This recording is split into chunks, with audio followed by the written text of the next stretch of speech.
un contexte. Elle a tourné autour du conflit de la Casamance qui a entraîné les déplacements des populations.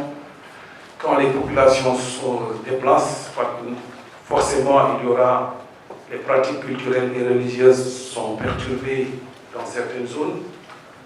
Mais aujourd'hui, avec le retour de l'accalmie à favoriser le rapprochement des communautés, on assiste particulièrement à un brassage socio-culturel. Les mobilités sont devenues en ce sens de plus en plus intéressantes. Sur le plan religieux, le village de Temento, qui a constitué notre cadre d'études, joue un rôle déterminant dans ce sens, ce qui justifie le choix de notre sujet. Donc, sur les questions de recherche, nos orientations dans nos recherches, elles s'intéressent aux enjeux, comme je l'ai dit tout à l'heure, des mobilités religieuses, connues sur le pèlerinage marial de Temento, les principes et les valeurs universelles pour renforcer les solidarités. Le village de Temento abrite chaque année un pèlerinage qui regroupe les fidèles des diocèses de Ziguinchor, Kolda, Sédhiou et de la sous-région Guinée-Bissau et de la Gambie. Donc vous voyez, quand les pèlerins se retrouvent dans cette localité, il y aura forcément des brassages sociaux, culturels, voire religieuses. Pour l'édition de 2023, nos études sont consacrées effectivement à l'édition de 2023. La messe présidée par l'évêque de la Guinée-Bissau, en présence de ce diocèse de Ziguinchor, Kolda et Sédhiou. Le village, pour ceux qui ne connaissent pas le village, est situé dans la communauté rurale de Samine, arrondissement de Diatakunda, au sud du département de Sédhiou. Nos questions de recherche s'intéressent particulièrement au déplacement de population, de voir comment les déplacements de population affectent les communautés religieuses, quel type d'activité facilite les brassages religieux et culturels à Temento, quel type de comportement adoptent les pèlerins pour dissiper les diversités, quels sont les principes et les valeurs qui renforcent les solidarités. La méthode que nous avons employée dans cette étude, il s'agit bien entendu d'une méthode ethno-linguistique, parce qu'à la base, nous sommes en sciences du langage, particulièrement en sociolinguistique, menée auprès des pèlerins de Temento en mars 2023 dans le but de connaître leurs origines, faire une observation participante au sein des différentes communautés, des personnes ressources. On a travaillé sur les questions relatives à leur biographie langagière, aux représentations sociales et linguistiques autour des activités, notamment lors de la marche, la messe, danse, activités commerciales, et nous avons effectué au total 30 entretiens semi-dirigés afin d'analyser les contacts interculturels, les pratiques religieuses et les stratégies utilisées pour un bon pèlerinage. Que disent nos recherches? En termes de recherche, on est allé jusqu'aux États-Unis avec une école américaine dirigée par Sorokin en 1827 qui définit la mobilité comme étant un changement de statut social du sujet. Elle est un vecteur de changement, et les vecteurs de changement social pouvant parfois entraîner une désorganisation malgré les effets positifs.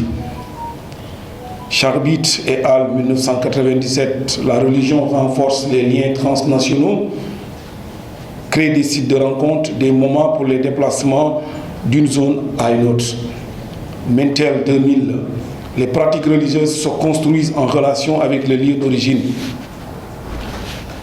Frédéric Lenoir 2010, la mobilité religieuse conduit à l'intégrisme ou à l'intégration de l'existence sociale et de l'équilibre mondial.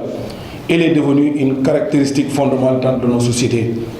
Sophie Bava et Julie Picard 2014, les étapes religieuses sont des séries d'épreuves et des rites initiatiques qui doivent conduire à l'ancrage de la foi. Bolameva et Ella 2019, la mobilité religieuse constitue contribuer à la formation d'une identité propre et à son renouveau en réponse aux circonstances religieuses, politiques et sociales. Donc, ce que nous avons déduit à travers les recherches que nous avons faites autour de ces questions, que ces rencontres conduisent à l'empreinte culturelle, à des mobilités religieuses et à des conversations.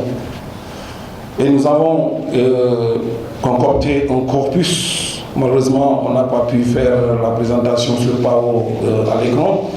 Nous avons des témoignages des pèlerins qui nous disent: ici, les pèlerins organisent des prières devant le statue de la Vierge Marie. Ils se rassemblent pour prier ensemble, chanter des cantiques et louer Dieu. Lors de la longue marche, ils dansent et chantent ensemble. On ne sent pas les différences entre eux, car c'est un moment de montrer leur foi. On a souvent l'impression qu'ils ont vécu longtemps ensemble et pourtant, ils viennent d'horizons différents. Ce que l'analyse que nous faisons de ces témoignages de pèlerins, la mobilité religieuse est un facteur de cohésion sociale et de résilience, est un élément central à la construction de la cohésion sociale et de la résilience communautaire. Le tourisme religieux offre des opportunités économiques pour les communautés locales, encourage le dialogue interculturel et fournit un soutien spirituel aux personnes touchées par les conflits. Cependant, l'isolement peut entraîner une perte d'identité et de confiance en soi. La discrimination peut nuire à l'insatisfaction globale des individus touchés. Le pèlerinage à Témento, un événement transcendant les différences pour célébrer la foi et la culture. Les fidèles chrétiens de différents horizons et pays voisins se réunissent pour célébrer leur tradition lors de la messe, moment le plus important pour recevoir la bénédiction de Dieu. La musique et la danse sont aussi des éléments importants de la célébration, renforçant la communion spirituelle entre les croyants et encouragent le dialogue interreligieux. Le pèlerinage facilite les échanges des produits locaux, ouverture aux autres cultures et des opportunités économiques. Une expérience spirituelle, culturelle et de dialogue interreligieux, une expérience de rupture avec le quotidien, une connexion avec le sacré et un échange culturel. Les pratiques rituelles renforcent la communion spirituelle et le partage des arts et cultures enrichit la communauté locale.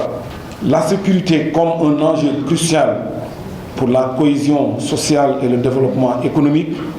Effectivement, la crise en Casamance a eu un impact sur les pratiques religieuses avec la fermeture d'édifices religieux. Elle avait entraîné une perte de solidarité religieuse et dispersion des communautés. Il est important de garantir la sécurité des pèlerins lors de ces événements pour préserver la cohésion sociale et le développement économique de la région. Les États, effectivement, participent effectivement dans les déploiements des services d'ordre pour garantir la sécurité lors des rassemblements religieux et la préservation des édifices religieux pour la communauté. La mobilité religieuse est un vecteur de promotion des valeurs universelles et renforce la cohésion sociale. Le pèlerinage renforce la communion spirituelle, l'échange interculturel et la promotion de la diversité culturelle. Les participants collaborent, partagent des questions interculturelles et développent des valeurs telles que la paix et la tolérance. Des dispositifs de résolution pacifique des conflits sont mis en place et les autorités locales s'investissent dans des projets éducatifs et culturels. En conclusion, on retient que le pèlerinage martial de Témento, est un vecteur de cohésion sociale et de dialogue interculturel. La promotion des valeurs universelles de paix, de tolérance et de compassion contribue au renforcement de la solidarité.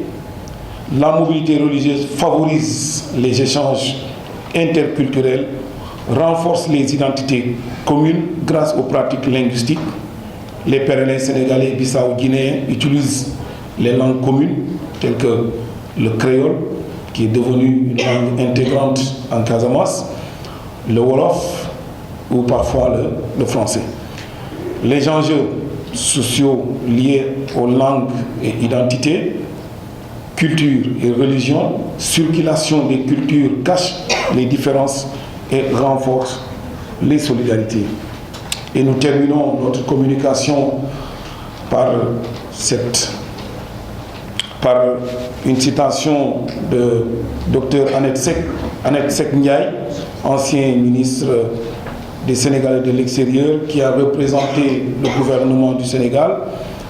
En ces termes, elle cite: « Mes chères dames et chers messieurs, cultivons la paix, car notre pays en a besoin. » Une façon pour elle d'insister sur le dialogue religieux, les liens entre musulmans et chrétiens, en citant la sourate 19 du Coran dédiée à Marianne. Sur ce, merci de votre aimable attention.